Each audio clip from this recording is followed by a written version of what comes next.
दादाजी कोई कहानी सुनाओ ना, नींद नहीं आ रही है। अरे गोलू, तुम अभी तक सोए नहीं? इतनी रात हो गई है। नहीं दादाजी, मुझे नींद नहीं आती है बिना आपकी कहानी सुने। प्लीज दादाजी सुनाओ ना। अच्छा ठीक है, कौन सी कहानी सुनोगे? एक ईमानदार किसान की या एक भूत की? भूत की। दादाजी भूत की कहानी सुनाओ। ठीक है। ये बात तब की है जब मैं जवान था। मैं अपने घर से दूर शहर में रहता था और मेरे घर वाले गांव में। ये बात राखी के एक दिन पहले की है। मैं अपने छोटे से कमरे में बैठा था और अचानक सोचा, क्यों ना इस बार रक्षाबंधन पर गांव जाकर दीदी से राखी बंधवा लूं। कई सालों से मैं घर नहीं जा पा रहा था। इस साल मुझे समय मिला था। मैंने सोचा, इस बार तो जरूर जाऊंगा। मैंने अपना बैग पैक किया और स्टेशन की ओर निकल पड़ा। ट्रेन में बैठकर मैंने घर पर फोन करके बता दिया कि मैं आ रहा हूं। रामू काका स्टेशन पर मुझे लेने आने वाले थे। मैं खिड़की से बाहर देखते हुए यही सब सोच रहा था कि अचानक मेरी नजर आसमान पर पड़ी। मौसम बेहद खराब हो चुका था। काले घने बादल छा गए थे और हवा में एक अजीब सी ठंडक थी। थोड़ी देर में ही ट्रेन एक सुनसान जगह पर रुक गई। वो 3 घंटे से वहीं खड़ी थी, न आगे जा रही थी न पीछे। बाहर मूसलाधार बारिश हो रही थी और बिजली कड़क रही थी। मैं परेशान हो गया। मेरी परेशानी देखकर मेरे सामने बैठे एक अधेड़ उम्र के व्यक्ति ने कहा, भाई इतने परेशान क्यों हो? कहाँ जाना है तुम्हें? मुझे दरभंगा जाना है और मैं यहाँ फंस गया। उन्होंने कहा, तो तुम उतर जाओ। दरभंगा स्टेशन यहाँ से सिर्फ आधा किलोमीटर दूर है। तुम पैदल जा सकते हो। उनकी बात सुनकर मैंने सोचा, ये अच्छा मौका है। मैं पैदल बस स्टेशन पहुंच जाऊंगा और वहां रामू काका मुझे लेने आ ही रहे हैं। मैंने अपना बैग लिया और ट्रेन से उतर गया। शायद वो मेरी सबसे बड़ी गलती थी। बाहर तेज बारिश हो रही थी और बिजली की कड़कड़ाहट दिल दहला रही थी। वो रास्ता बिल्कुल सुनसान था। मुझे बहुत डर लग रहा था, पर अब मैं क्या कर सकता था? मुझे आगे बढ़ना ही था। थोड़ी दूर चलने पर मुझे एक लड़की दिखाई दी। वो अकेली जा रही थी। मैंने सोचा, चलो कोई तो मिला। मुझे थोड़ी हिम्मत मिली। मैंने उसे आवाज दी, अरे सुनिए, आप कहाँ जा रही हैं?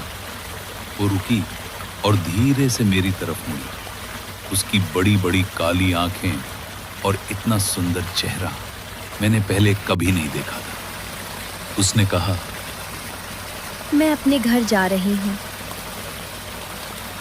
मैंने पूछा, क्या मुझे भी थोड़ी दूर तक आपके साथ चलने को मिल सकता है? उसने तुरंत कहा, ठीक है, चलिए। हम धीरे धीरे चलने लगे।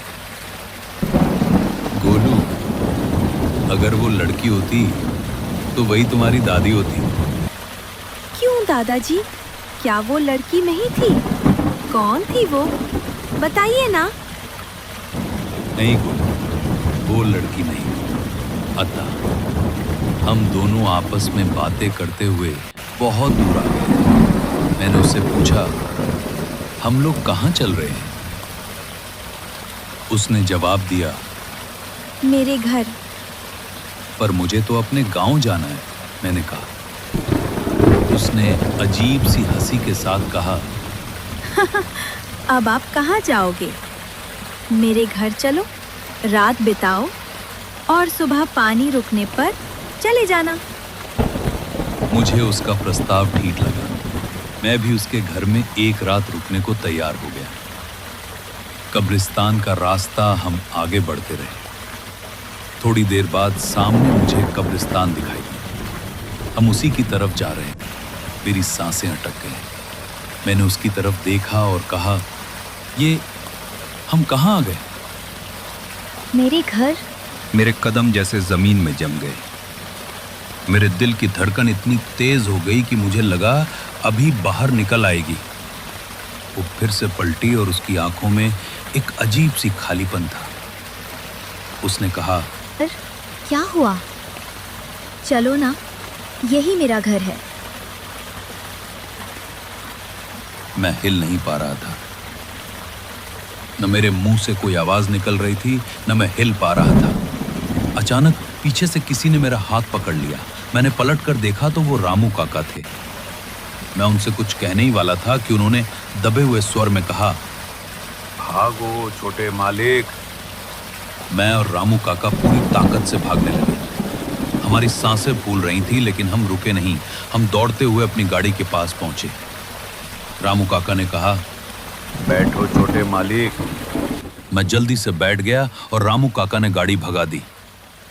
मैंने काका से पूछा, काका ये सब क्या था? वो कौन थी? काका ने गाड़ी चलाते हुए कहा, कुछ नहीं बेटा, वो बस एक छलावा था। उस रास्ते से कोई नहीं आता था। वहां जो भी जाता है वो जिंदा नहीं बचता। अगर आज आप भी उस कब्रिस्तान के अंदर चले जाते तो आज आप भी यहाँ जिंदा नहीं बैठे होते। मैं थोड़ी देर तक खामोश रहा। फिर मैंने पूछा, आपको कैसे पता चला काका कि मैं उस रास्ते गया था?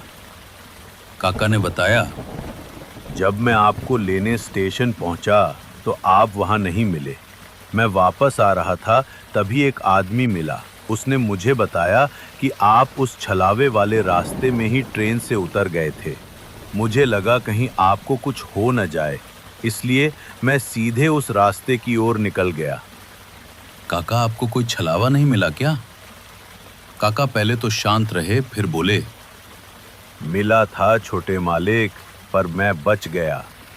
कैसे? हटाओ ना छोटे मालिक, क्या याद करना उस भयानक मंजर को। काका ने कहा। मैं भी चुप हो गया। थोड़ी देर में हम घर पहुंच गए। मैंने काका से कहा, आज आप यहीं रुक जाओ काका, इतनी रात में कहाँ जाओगे? छोटे मालिक, मैं चला जाऊंगा, आप आराम कीजिए। कहकर काका चले गए। मैं घर के अंदर गया। मम्मी, दीदी और पापा मेरा इंतजार कर रहे थे। मैंने उन्हें सब कुछ बताया। फिर मैं सोने चला गया। अगली सुबह बाहर से बहुत शोर आ रहा था। मेरी नींद खुल गई। मैंने बाहर आकर देखा तो एक पुलिस वाला घर के अंदर पापा से कुछ बात कर रहा था। जब मैं उनके पास गया तो उन्होंने मुझसे पूछा, क्या रात में रामू आपके साथ था? मैंने हाँ कहा। पुलिस वाले ने कहा, वो मर गए हैं। उसी छलावे वाले रास्ते में उनकी एक लाल गाड़ी मिली है और वही उनकी लाश भी पड़ी थी। मुझे कुछ समझ नहीं आया। मैं सदमे में था। शायद कल रात जिसके साथ मैं घर आया था वो रामू काका नहीं थे। असली रामू काका तो उसी छलावे वाले रास्ते में मर चुके थे। शायद जो उन्होंने बताया था कि उन्हें भी वहां छलावा मिला था, उसी में उनकी जान चली गई थी। लेकिन मरने के बाद भी उन्होंने अपना काम नहीं छोड़ा। शायद वो अपनी मौत के बाद भी मेरी जान बचाने आए थे। उस रात रामू काका ने मौत के बाद भी अपना वादा निभाया और मुझे घर तक छोड़ा। लेकिन जिस छलावे से वो मुझे बचाकर लाए थे, शायद वो मेरा पीछा कर रहा था। उस पुलिस वाले की आंखों में एक अजीब सा डर था, जैसे वो कुछ छिपा रहा हो। और उसकी बातों से एक भयानक सवाल मेरे दिमाग में घूम रहा था। अगर रामू काका कल ही मर गए थे, तो मेरी गाड़ी की ड्राइविंग सीट पर कौन बैठा था?